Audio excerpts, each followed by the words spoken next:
Indonesia bisa disebut sebagai surga investasi bodong. Pasalnya, Satgas Waspada Investasi atau SWI menyebut investasi bodong di Indonesia dari tahun ke tahun makin marak terjadi. Bahkan, kerugian yang terjadi dalam kurun waktu 10 tahun terakhir mencapai 92 triliun rupiah, dengan korban mencapai jutaan orang. Kejadian yang sama terus berulang, seolah tak ada pembelajaran yang diterima oleh masyarakat dari kasus-kasus sebelumnya. Kategori investasi ilegal ini juga sangat beragam jenisnya, seperti periklanan tanpa izin, arisan online, MLM, hingga kegiatan yang berkedok koperasi. Kadang, investasi ilegal ini menggandeng tokoh masyarakat hingga tokoh agama untuk menarik minat investasi ilegal. Bangsa setanah air di Samarinda. Sholatnya sudah Islam, puasanya sudah Islam, keluarganya sudah Islam. Belanjanya bukan berarti kita tidak menghormati sahabat keluarga kita yang beda agama, tapi ini membantu ekonomi umat. Singgah di toko kita, Spirit 212. Teman-teman sekalian, tidak akan pernah, sekali lagi, tidak akan pernah umat Islam menjadi tuan rumah di negaranya sendiri kalau kita masih belanja di toko orang. Jadi semua mesti belanja di 212, tokonya orang Islam. Baru-baru ini, terbongkar kasus investasi bodong 212 Mart di Samarinda yang memakan korban 600 orang dengan jumlah kerugian mencapai 2 miliar rupiah. 212 Mart adalah minimarket koperasi syariah 212 Mart yang menjual barang kebutuhan sehari-hari seperti bahan pokok, perlengkapan rumah tangga, alat tulis, dan lain-lain. Berbeda dengan minimarket pada umumnya, 212 Mart tidak menjual rokok, minuman keras, alat kontrasepsi, dan produk yang tidak halal lainnya. Imbas merasa dirugikan dan ditipu, sejumlah investor melaporkan ke pihak kepolisian. Namun, sampai saat ini belum diketahui siapa dalang di balik investasi bodong tersebut. Halo pemirsa Rek News, saya Tia Heriska dalam program Rek Fokus, sebuah program yang membahas isu hukum terkini secara komprehensif dan faktual. Kali ini saya senang sekali karena saya ditemani dengan Mas Faksi Septian. Gimana kabarnya Mas, sehat? Sehat Mbak sehat. Alhamdulillah sehat. Nah, jadi Mas Faksi ini adalah praktisi hukum yang bakal menjawab pertanyaan-pertanyaan kita seputar hukum. Kali ini kita bakal ngebahas soal dugaan investasi bodong 212 Mart. Nah, jadi sebelum kasus 212 Mart ini terkuak ke publik, sejumlah tokoh agama seperti Ustadz Abdul Somad, Haikal Hasan, dan juga Zulkarnain meminta dan mengajak umat muslim untuk berbelanja ke 212 Mart dengan alasan karena amanah dan juga terpercaya. Investasi bodong ini sudah memakan 600 korban dan kerugian mencapai 2 miliar rupiah. Hingga saat ini belum diketahui secara pasti siapa dalang dibalik investasi bodong 212 Mart ini. Oke Mas, jadi saya penasaran banget nih Mas, kenapa sih masyarakat itu gampang tergiur dengan investasi yang ditawarkan oleh 212 Mart ini sendiri? Kalau misalkan kita melihat tentang investasinya, biasanya itu masyarakat itu melakukan investasi karena ada kemudahan di situ. Nah, di samping ada kemudahan, si investor itu punya standar minimal dalam hal pengeluaran uangnya dari ratusan ribu sampai puluhan juta. Nah, di samping itu juga ada namanya tokoh publik, di mana tokoh publik itu yang juga kebetulan meyakinkan si investor bahwa memang salah satu 212 Mart yang dalam hal ini itu terpercaya, karena kan itu dengan slogan untuk memperdaya ekonomi umat, seperti itu. Memperdayakan ekonomi umat maksud saya, seperti itu. Jadi ada himbauan kepada masyarakat luas melalui tokoh publik untuk menggunakan atau berbelanja di sana, seperti itu. Jadi keuntungan yang ditawarkan itu besar dan juga adanya figur-figur publik terpercaya sehingga meyakinkan masyarakat untuk investasi, begitu ya Mas? Betul. Ada keuntungan besar juga di situ yang dijanjikan oleh pengurusnya. Oke. Berarti Mas, kasus investasi bodong ini kan bukan kali pertama terjadi. Terkuak sudah banyak sekali sebelum-sebelumnya memakan banyak korban. Tapi kenapa sih kasus ini tuh selalu terulang kembali? Kira-kira apa yang salah? Apakah kebijakannya, pengawasannya, atau seperti apa Mas? Nah, kalau untuk yang dinamakan investasi bodong, biasanya itu para pengurus tidak bisa melakukan yang namanya gagal bayar terhadap keuntungan yang dijanjikan oleh pengurus itu sendiri.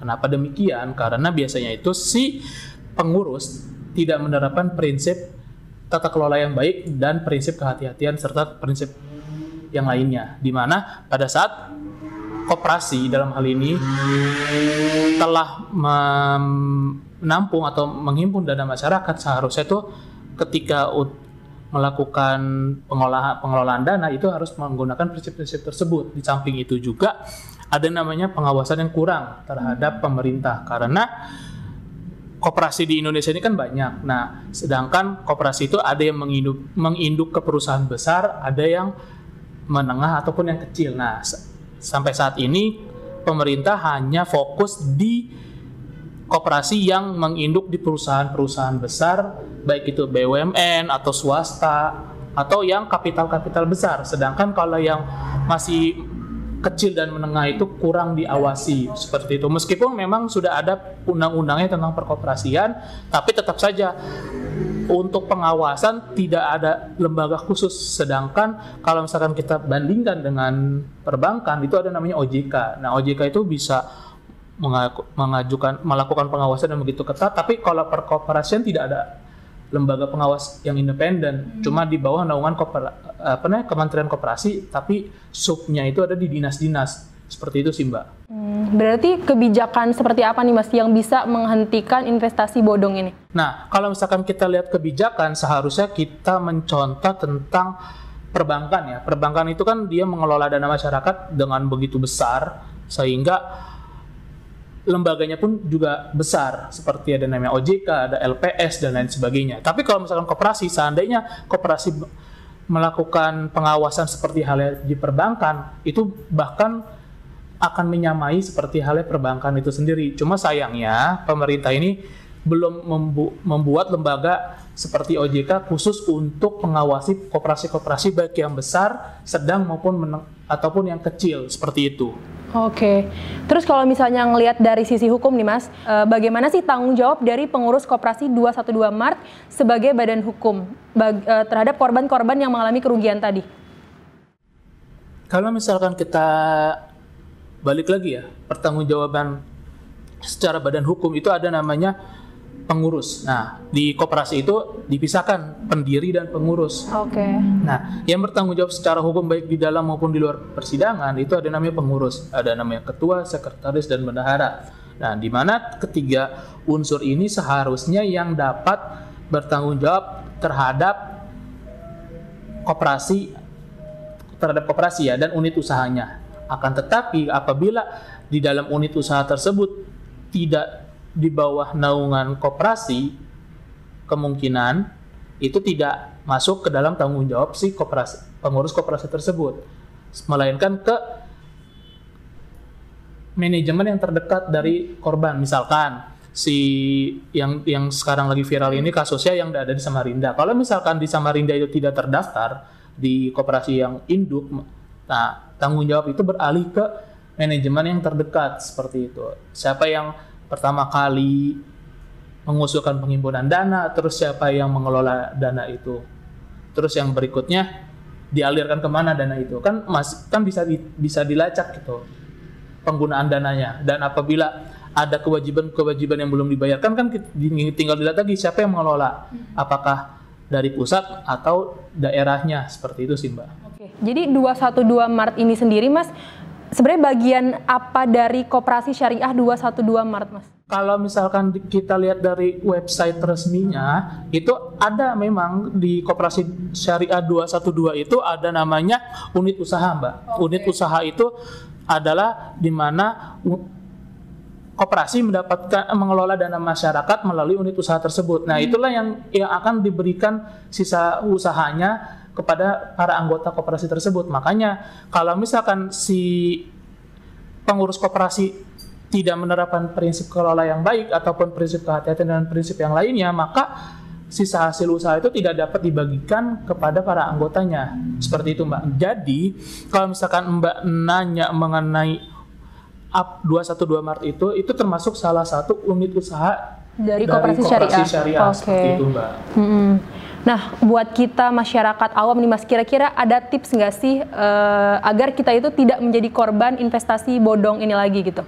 Kalau untuk tipsnya biasanya itu yang paling utama kita lihat dulu siapa pendirinya. Oke, itu bisa dilihat di mana tuh? Kalau misalkan kita tahu pendiri itu dari mananya, biasanya itu kita bisa lihat dari nama koperasinya dan kita bisa cek di AHU-nya Kementerian Hukum dan HAM. Oh, berarti bisa ya Mas? Betul. Nah, itu yang pertama. Yang kedua, di mana lokasinya real nggak sini? Kita kan bisa lihat dari internet dan lain sebagainya. Terus yang ketiga, berapa dana yang udah dikelola? Apakah sampai sejauh ini apakah berhasil atau bagaimana? Karena ketika terjadi gagal bayar, apakah masih kemungkinan dapat ditutup oleh aset-aset yang dia miliki, seperti itu. Yang berikutnya adalah digunakan kemana aja itu dananya, seperti itu. Misalkan kayak instrumen ke jasa kah, seperti penjualan barang-barang dan lain sebagainya, seperti itu sih Mbak. Jadi harus lihat dari komponen-komponen itu. Nah, berarti kalau misalnya 212 Maret ini sendiri Mas, bisa dikatakan ilegal tidak?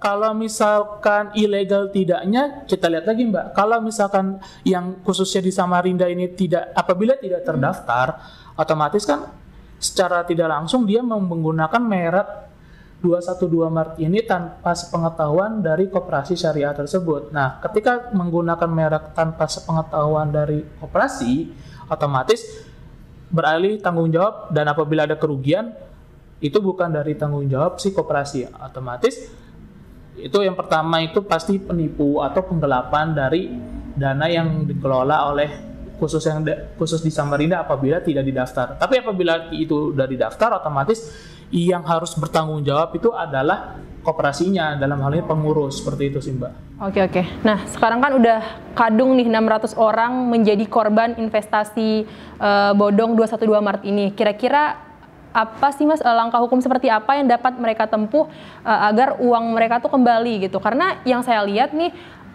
investor-investor ini tuh adalah masyarakat katakanlah menengah ke bawah gitu kan. Pegawainya yang menjadi korban dan orang-orang biasa pasti sangat ingin kembali uangnya tadi walaupun jumlahnya itu kecil gitu. Kalau misalkan kita bagi-bagi, kalau misalkan khusus pegawai bisa namanya penyelesaian sengketa untuk perindustrial. Jadi ada undang-undang tersendiri dalam hal undang-undang ketenagakerjaan, itu khusus untuk pegawai. Tapi kalau misalkan untuk para pemegang pengelola para anggota dalam hal ini investor, itu bisa ada dua cara upaya hukum. Yang pertama litigasi atau yang kedua non litigasi. Artinya kalau litigasi ini si investor upaya untuk melakukan supaya uangnya kembali dengan cara mengajukan gugatan ke peradilan perdata atau ke kepolisian. Tapi kalau misalkan ke kepolisian itu biasanya pidana dan itu sangat upaya terakhir ya. Nah, yang paling disarankan sih namanya upaya non litigasi, di mana itu mediasi kepada pimpinan cabang yang ada di Samarinda. Itu bagaimana seperti itu. Dari samping itu juga minta perlindungan hukum juga kepada Kementerian Koperasinya itu yang ada di pusat yang di Jakarta, di mana mereka itu kan biasanya memiliki dana-dana talangan atau apalah yang untuk bisa bertanggung jawab apabila memang itu terdaftar di koperasinya sendiri, seperti itu. Jadi bisa dibilang banyak sih jalan untuk agar uangnya kembali atau penegakan hukumnya dalam hal ini pidana juga bisa jalan juga. Jadi ada dua alternatif seperti itu sih Mbak. Kalau misalnya perlindungan hukumnya, ada nggak sih Mas perlindungan hukum bagi konsumen yang berinvestasi di investasi ilegal seperti ini?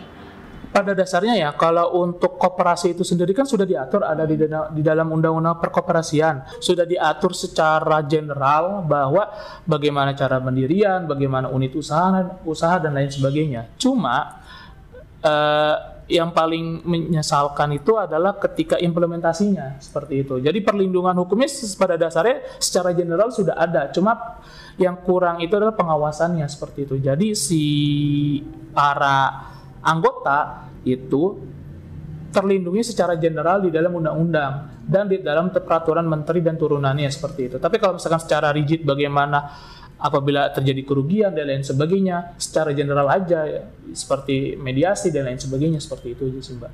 Oke Mas, terakhir nih, kira-kira bagaimana peran pemerintah dan juga penegakan hukum kasus investasi bodong 212 Maret ini Mas? Nah, untuk kedepannya sebaiknya itu pemerintah itu seharusnya membuat lembaga khusus ya, karena kan pada dasarnya koperasi ini kan ide dari salah satu pendiri bangsa yaitu Muhammad Hatta ya, di mana beliau ini menginisiasi untuk ekonomi yang demokrasi, di mana ekonomi demokrasi ini memanfaatkan dana dari para anggotanya untuk diputar kembali seperti itu. Nah, apabila dana yang sudah dihimpun tapi tidak bisa menerapkannya dengan prinsip tata kelola yang baik, prinsip kehati-hatian dan prinsip lainnya seperti di perbankan, itu akan sangat disayangkan. Padahal di Indonesia ini koperasi ini sudah lama, tapi pada saat secara profesional tidak sebaik seperti perbankan. Seharusnya sih pemerintah membuat lembaga khusus untuk pengawasan dan penindakan seperti halnya adanya OJK dan lain sebagainya. Seperti itu sih Mbak. Lebih ke pengawasannya diperkuat. Seperti itu Mbak. Oke Mas, untuk menutup diskusi kita kali ini, mungkin ada himbauan nih kepada masyarakat agar kasus seperti ini tuh tidak terulang lagi gitu. Seharusnya sih masyarakat itu mencari tahu ya, apa sih koperasi ini. Terus yang kedua, itu biasanya itu masyarakat harus tahu dananya itu akan dikelola kemana. Terus yang ketiga itu masyarakat itu harus tahu apakah janji untuk keuntungannya masuk akal atau tidak. Ketiga itu sudah terpenuhi, biasanya itu akan aman ke depannya. Dan terakhir itu kita harus lihat manajemennya siapa. Nah, kalau misalnya manajemennya ini baik dan punya latar belakang ekonomi yang cukup baik dan profesional, sebaiknya mengikuti saran saya seperti itu. Naruh apabila 3 itu terpenuhi, seperti itu. Oke, jadi intinya tuh jangan gampang tergiur dengan keuntungan yang dijanjikan besar ya Mas? Betul. Oke, terima kasih banyak Mas Faksi untuk waktunya sudah mau berbincang-bincang bersama kita membahas soal investasi bodong 212 Maret ini. Oke, buat teman-teman yang mau ngasih saran boleh banget taruh di kolom komentar. Selanjutnya kita bakal ngebahas apa. Jangan lupa buat teman-teman yang belum subscribe dulu channel Rek News. Terus jangan lupa buat like, comment, and share ya. Dadah!